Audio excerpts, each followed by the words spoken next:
Yo, yo, yo, guess who's back?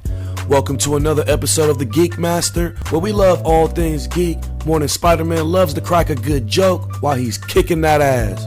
As usual, I'm your captivatingly curious host, Cassius Samuels, and if you can't tell by the title of today's video, I'm basically going to ramble on about a bunch of shit that has to do with my thoughts and theories about Spider-Man going forward in the MCU as a result of Civil War.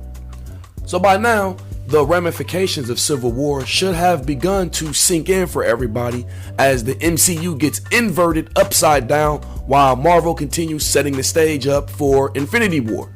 So naturally, as the dust begins to settle from the event, we are starting to have many questions that are going to start emerging as we go forward and get closer to what will probably go down in history as the greatest comic book movie of all time, that is Infinity War Part 1 and 2.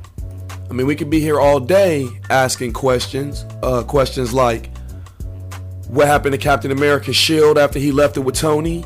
Is he going to get another one made in Wakanda from Black Panther?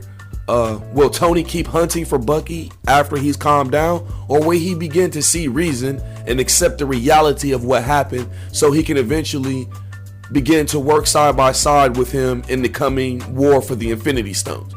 What's going to happen with Zemo? Where's Black Widow going to end up? On and on. Out of all those questions and all the ones that I didn't get a chance to list, to me the question I find most intriguing is the question of whether or not Spider-Man had to sign the Sokovia Accords and reveal his secret identity to the government going forward. Of course, this would have to have had happened off screen, since they make no mention of it between the point we meet Peter as a dumpster diver from Queens to the point when he arrives in Germany to fight on Team Iron Man. Having said that though, I still think it's a fair question to ask, considering everyone else who followed Team Iron Man had to sign the Sokovia Accords in order to be an authorized Avenger, with the only possible exclusion I see being Black Panther, because I'm not sure if he signed or not, especially how the end of the movie ended up. I only bring up this whole identity thing in the first place because it's kind of relevant to the story based on the fact that it was made vociferously clear that anyone who didn't sign the Accords was to be considered a criminal, menace to society, a danger, etc. And as far as I know, they didn't say anything about a loophole about getting out of the Accords as a superpower individual. Like, there was no age limitations or anything like that.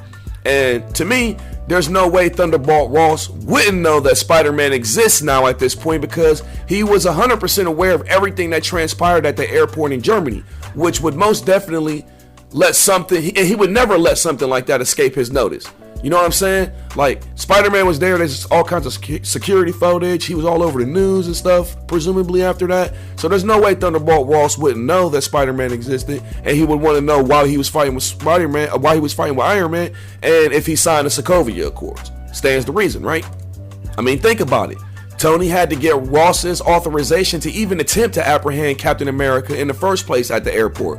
So it does stand to reason that Spider-Man's recruitment and involvement would have had to be sanctioned by Ross and the Department of Defense as well, right? Or am I trying to make too much shit out of something fictional? I can't tell no more. But nah, for real, who are we honestly kidding here? All you have to do is put 2 and 2 together and you can discover Peter Parker as Spider-Man at this point.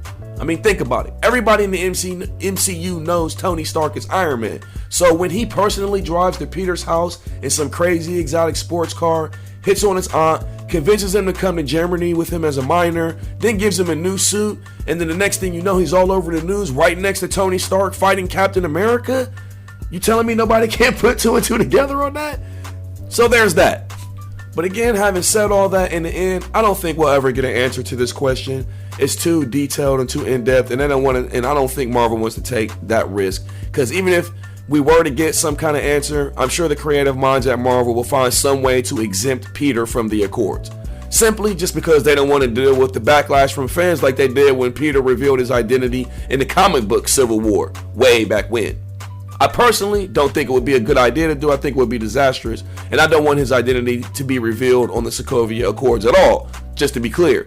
But it wouldn't piss me off or anything if it did happen, since we do live in an era where basically superheroes reveal their secret identities to everyone all the time, and their moms, like on Arrow, Flash, Supergirl. Hell, we're even about to get a Joker identity reveal in the comics here soon. So it's whatever to me at this point. I'm over it. So yeah, what do you guys think the chances of Spider-Man revealing his identity on the Sokovia Accords are? Leave your thoughts in the comment section below and let me know what you think. Also, don't forget to like, subscribe, and share to the video if you found any entertainment value in my ghetto-fied slideshow. Y'all stay out of trouble. I'll see you gorgeous geek face fuckers later. I'm out. Holla. Peace.